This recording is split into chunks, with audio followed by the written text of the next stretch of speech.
Olá! O restaurante Peninha, Xodó da Tia Joyce e Betos Beauty Salon apresenta mais um Personalidades.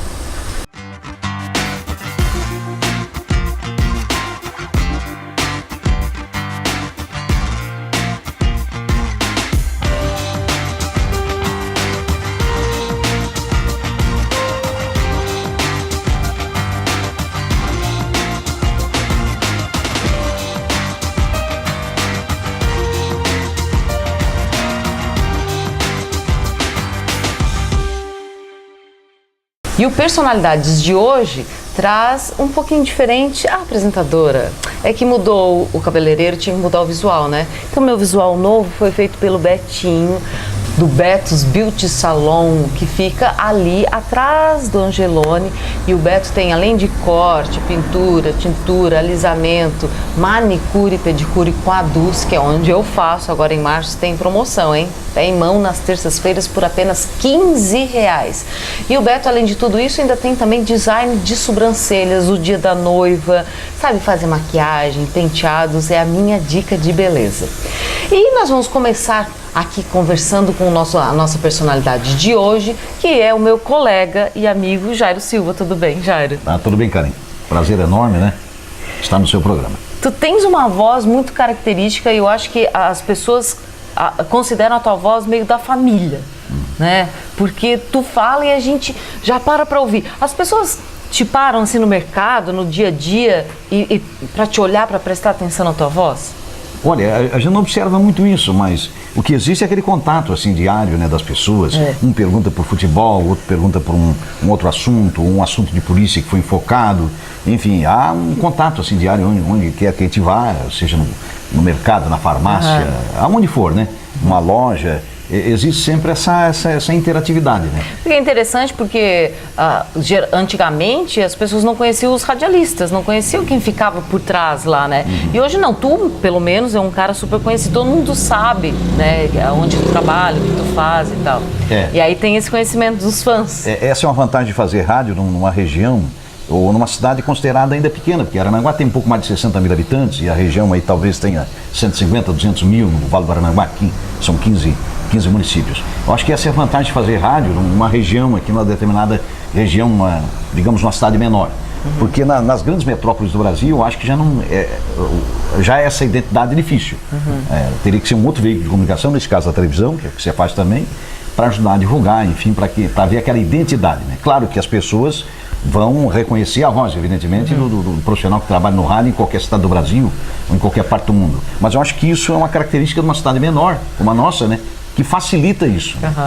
A gente consegue, evidentemente, chegar, consegue atingir o público e além de atingir a população também, de certa forma, ser reconhecido, né? O que é muito bom, né? Nessa profissão é muito bom, você sabe disso. É verdade. Onde foi que tu começou a trabalhar profissionalmente? Foi aqui na Araranguá M, né? Fixo mesmo a partir do dia 1º de setembro de 1979. Não. 1º de setembro de 79. Tu tá desde 79 na Rádio Sim, Araranguá? eu estou antes até. Eu fazia freelancer em 77. Eu narrei o primeiro campeonato municipal de futebol de campo aqui em Araranguá como contratado. Eu trabalhava numa consultora na época, eu chefiava um almoxarifado. Na época eu me lembro que a consultora tocava 18, 20 obras. E eu, no final de semana, aos domingos, eu narrava futebol para Araranguá em 1977. E na época o campeão municipal foi o Unidos, da comunidade aqui de Rio dos Anjos, no interior de Araranguá. E depois fixo mesmo, quando em rádio mesmo, entrei no dia 1º de setembro de 79, quando a emissora aumentou a potência. Na época a Araranguá M tinha 1/4 de quilo, né? Seria 250 watts. Ela aumentou para 1 kW, hoje ela tem 5 kW. E aí precisava de um profissional. E na época eu fui indicado e eles me contrataram. Acabei indo para narrar futebol, fiz a hora do recado durante muito tempo, que hoje quem faz é o João Batista Teixeira, né? Eu fiz durante 3 ou 4 anos ou mais. Eu fazia um programa de oba-oba, que nós falamos na expressão de rádio, né? Entre os radialistas, que é programa com participação por telefone do ouvinte, premiação e tudo, que chamava-se Matinal 10 na época. Foi inaugurada uma nova programação, inclusive nesse dia, no dia 1º de setembro de 79. Fazia um programa também chamado Pesquisa do Dia, e na época, para você fazer pesquisa, que era um trabalho de entrevista, com uma pergunta montada pela produção, E na época o Paulo Sérgio Silva, que chefiava a programação da emissora, era o cara que produzia para mim sair para fazer. Eu estava iniciando em rádio. E eu me lembro que era com um gravador enorme, um National. Depois virou Panasonic.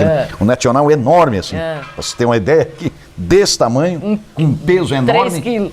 Pendurado aqui. Aí tu ficava quase que a tarde inteira fazendo aquilo. Porque tu imagina, Araranguá tinha um quarto Mas tu gravava daí na Era rua? gravado, Era formulada uma pergunta, saía com uma pergunta produzida e saía entrevistando lá 10, 15 pessoas e tal. Tu imagina a dificuldade, que tinha muita gente que dizia assim, tu fazia a pergunta e tal. Aí, então vamos gravar. Não. Eu só respondia, não, mas eu não quero gravar, não. Quer dizer, as pessoas até se manifestavam, mas não queriam gravar. Quer dizer, a Araranguá realmente era bem pequena na época, mas você vê que é impressionante. A gente guarda até hoje. Tem pessoas que eu fiz amizade na época, que eu me lembro que quando apertava, eu ia em determinados órgãos aqui em Araranguá, ou instituições, ou empresas, e já tinham as pessoas certas para responder. Já tinham pessoas certas que estavam procurando. Qual é a tua pergunta de hoje, Jair? A pergunta é essa. Então a gente via que já havia parceria, tu sentia nos olhos daquele entrevistado, daquela pessoa, que ele queria era te ajudar. Tu lembra de alguns assim pelo nome? Lembro de vários. O seu Valdemar Pacheco foi o primeiro locutor da Rádio Araranguá AM, que abriu a programação da rádio em 1949, né? 9 de janeiro de 1949, como ele mesmo cita, 10 horas da manhã, eu não era nascido ainda, era um dos meus entrevistados. Era uma das pessoas que sempre foi muito receptiva, e até hoje é um sujeito maravilhoso, né? Uma pessoa espetacular. Né? E outros tantos, como o Zé Carlos de Bem, que tem escritório de contabilidade no Balneário Arroio de Silva, o Zé Carlos, que já foi da administração da época do Paulino, no Balneário Arroio de Silva, era uma outra pessoa. Ele trabalhava na época no DR, que é hoje o DEINFRA.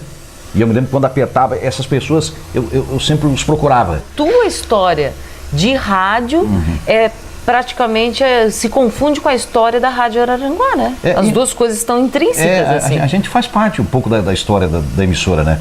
O que tu sentiu de diferença na Rádio Araranguá nesses anos todos que tu trabalha lá? Muita coisa, né? Muita coisa foi se transformando. Por exemplo, o Oba-Oba de rádio que se fazia na época, né? Programas musicais. Nós temos ainda programas musicais no fim de semana, né? Normalmente sábado, domingo e tal. Mas hoje a emissora, quase toda a programação dela é jornalismo, né? É informação, onde se prioriza a informação, quer dizer, né? Seja a informação a nível com notícias diárias, você sabe todo o conteúdo da emissora aí que você tem acompanhado e você faz parte dela, você é uma das apresentadoras.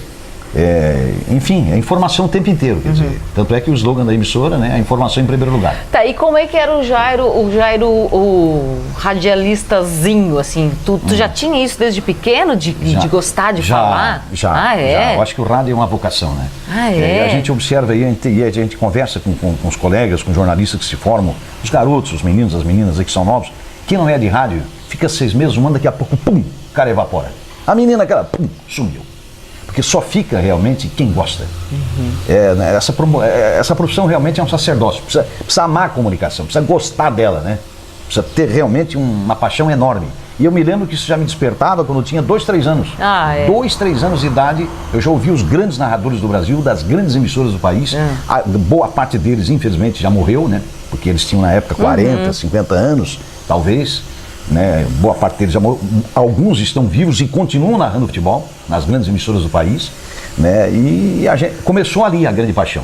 Você vê que eu me espelhava muito na Bandeirante de São Paulo, da qual a Araranguá AM é afiliada, né? A Globo do Rio, a Globo de São Paulo, Tupi de São Paulo, Tupi do Rio de Janeiro, Guaíba, que era o grande auge da Guaíba, a grande audiência no esporte na época não era a Gaúcha, que hoje era a Guaíba, continua sendo uma grande emissora do país também, mas o forte na época, a grande audiência era da Guaíba no sul. Essas emissoras todas já eram líderes de audiência no esporte, e a gente via, aquilo me fascinava muito, né? Eu via por causa das narrações esportivas, eu achava um negócio fascinante, como acho até hoje, né?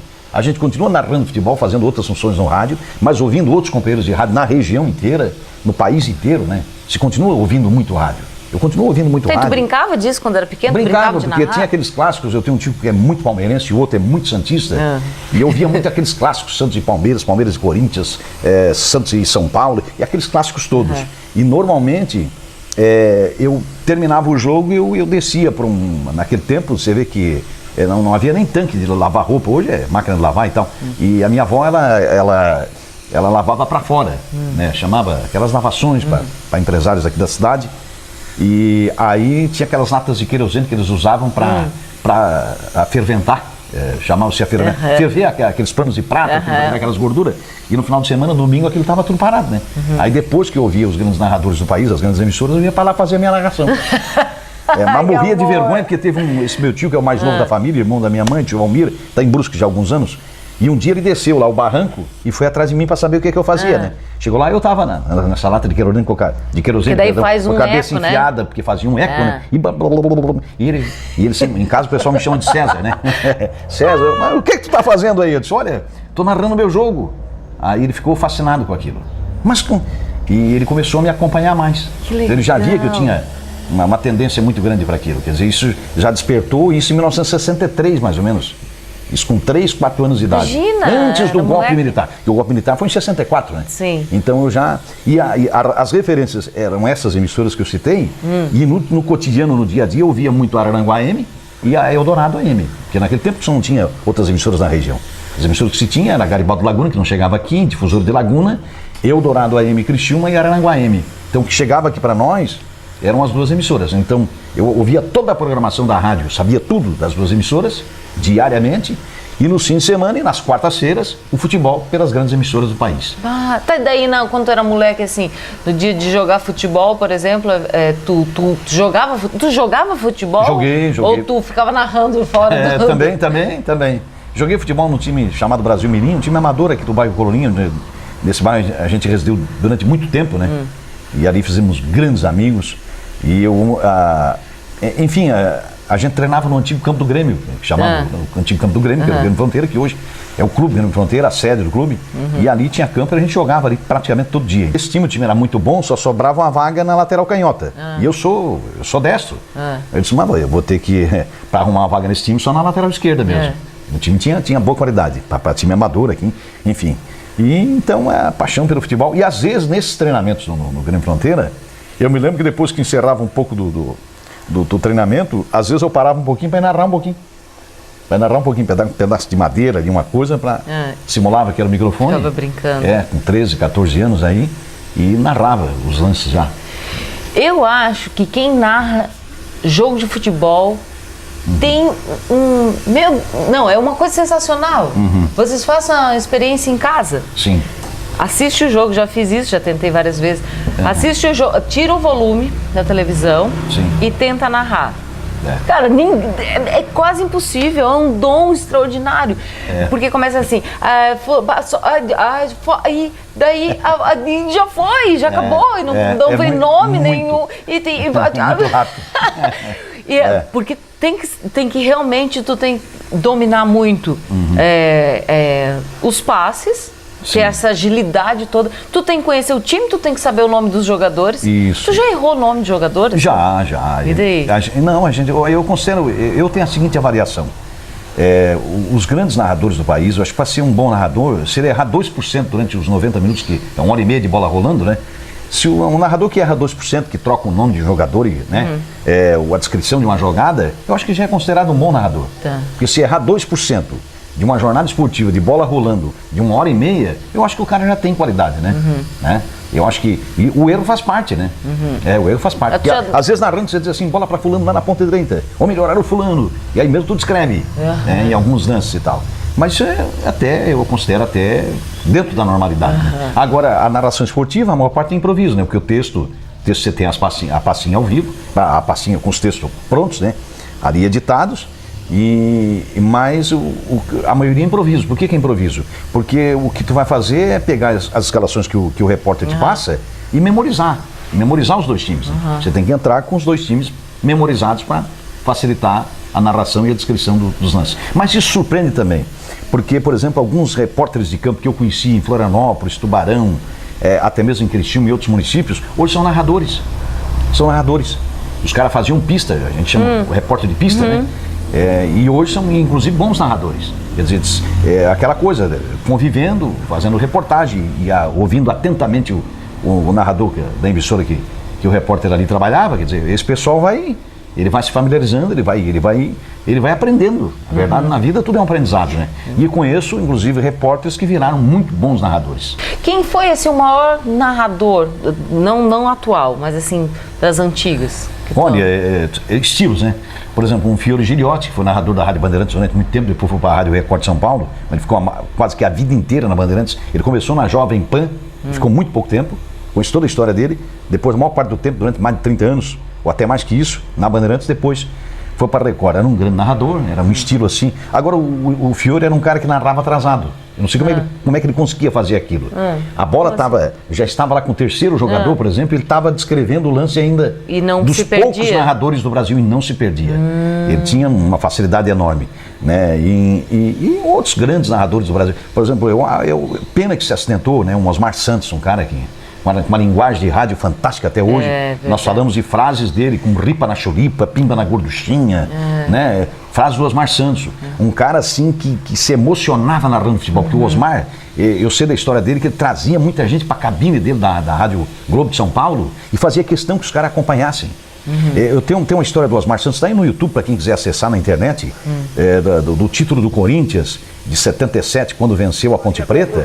Ele não para, depois que ele descreve o gol, que ele canta o gol, que nós chamamos, né? Ele vai descrever.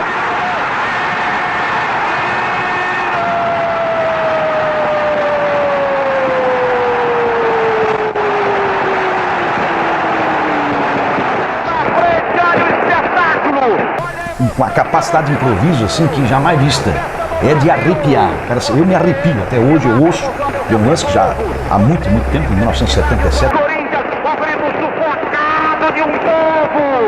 Era um grande narrador do Brasil. Eu tinha um narrador na Guaíba também, chamado Pedro Carneiro Pereira, ele era corredor de automóvel, ele morreu, se não me engano, em Tarumã. Correndo? Correndo. Ele morreu correndo, o carro dele bateu e pegou fogo. Uma coisa absurda. No dia ele estava de folga, foi no domingo inclusive. O Pedro Carneiro Pereira era um cara fantástico, era um cara de uma velocidade narrando assim, incomparável. Aí eu digo que foi o maior pique do rádio que eu conheci, a velocidade com que ele tinha de narrar. Depois, aí você vai... São Paulo é uma grande escola também, né? Acho que o Rio Grande do Sul tem uma grande escola de narradores. São Paulo tem uma belíssima escola, né? O Rio de Janeiro, Minas Gerais, né? Lembrar assim de feras assim do rádio, de grandes narradores do Brasil. Quem é hoje assim um destaque? Éder Luiz, um belíssimo narrador também, um cara de um pique fantástico assim. Nós temos grandes narradores no país. Tem diferença em narrar jogo para rádio e narrar para televisão, né? Tem. Porque o narrador de televisão tem uma característica, né? E o narrador de rádio outra. Porque o narrador de futebol, porque o da televisão tem um recurso que é a imagem. Então ele vai descrever a imagem que está ali, né? Bola com fulano entrega para Beltrano, aquele negócio todo, né? Vem descendo, né? Então tu tem Chega a ficar um tempo em silêncio, porque a imagem fala por si. Exato, porque a imagem fala. Agora o rádio não tem imagem. O recurso porque rádio é cobrir espaço. O rádio você tem que cobrir espaço, né? Então essa cobertura de espaço é que gera mais emoção, é que atrai mais as pessoas, né? Eu descrevo como os grandes narradores são aqueles que o cara está estudando o jogo do time dele e não consegue ir ao banheiro sem levar o radinho. Então, né? Cara, tamanha emoção que o narrador transmite. É muito genial, porque a gente vai num jogo de futebol e a gente vê muita gente com um radinho, tá vendo o jogo, né? Ali Isso. ao vivo, e tá com um radinho, e é uma mania, não sei se é uma mania só nacional, e a gente acaba fazendo isso mesmo, porque é muito sem graça tu assistir um jogo sem ter uma narração de rádio. Porque o sujeito fica meio que voando, né? Fica voando. Ele fica... Não, parece que fica... Parece não, fica faltando faltando alguma coisa, aquela né? informação. E ele fica desinformado, porque ele não sabe o time que entrou, a escalação do time dele, como é que entrou, se alguém está machucado, quem jogou, quem ficou de fora pelo terceiro cartão. E a narração de rádio é sensacional. Tu sabe que a pessoa se situa, né? O papai assistia jogo, tanto do Grêmio, que é o time dele, quanto qualquer outro jogo que assistia, ele assistia na televisão, sem som, com o rádio ligado. Muita gente faz isso. E eu achava aquilo engraçado, assim, e tal. Me peguei fazendo isso, eu não consigo assistir jogo sem estar o rádio ligado, porque eu 1000 vezes prefiro uma narração de rádio do que a da televisão. Realmente. A narração da televisão, ela evoluiu muito. Porque se você considerar as transmissões de televisão há 30 anos atrás, os narradores até de televisão, tendo o recurso da imagem, eles eram mais lentos. Hoje não, hoje eles preenchem mais espaço. Se tu observar aí os narradores da Globo, da própria Bandeirantes e de outras emissoras do país, de televisão, pode ver que eles já estão cobrindo mais espaço. Eles já não deixam mais diferente do que era antigamente. Mas mesmo assim há uma diferença muito grande da narração do narrador de rádio por da televisão, né? Porque...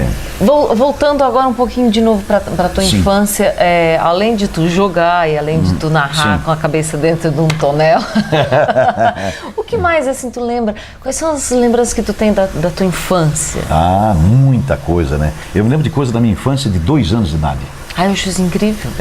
Eu me lembro porque aqui mesmo, aqui na Rua Turva, nós estamos perto, porque eu moro aqui perto, na Rua Turvo, aqui no bairro do Sanguinha, eu me lembro que meus avós moravam ali, tinha uma meia dúzia de casas só. Cada casa tinha plantações, tinha um mato, arvoredo, nós chamávamos na época, né? Enfim, e eu me lembro de uma parte da minha infância, de toda aquela parte arborizada da casa dos meus avós, de uma plantação de mandioca, de uma aguada que tinha, que cada residência daquela tinha uma água, né, onde o pessoal lavava roupa no lavador de madeira, né, as mulheres, que dificuldade para as mulheres na época, né? Já imaginou, né?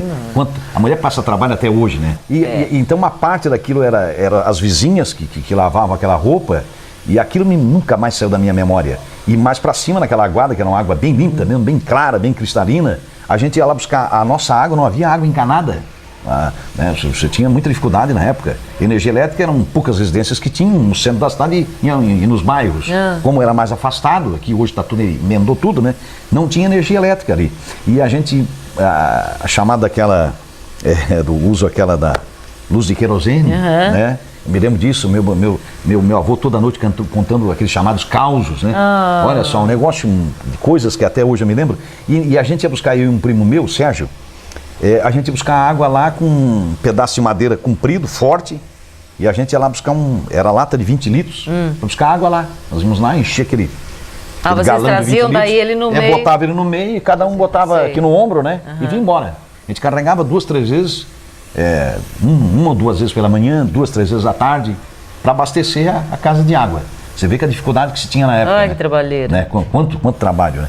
Mas assim, coisas que eu me lembro da minha infância, eu me lembro, olha, uma coisa assim simples, né? Mas olha só, até hoje eu uso muito essa expressão, o cara trabalha, o cara é trabalhador, o cara se vira mais do que maranduvá na areia quente. Porque no verão, na roça de mandioca dos meus avós e de outras pessoas ali da comunidade, de vez em quando, que era uma praga que atacava a mandioca, a folha da mandioca. Como é que é o nome? O maranduvá, verde. Tá. Né? Ele é uma larva, enfim, de vez em quando algum caía naquela areia quente, ele se retorcia todo, né? E eu já, que era uma praga da lavoura na época, eu conheci com 2, 3 anos.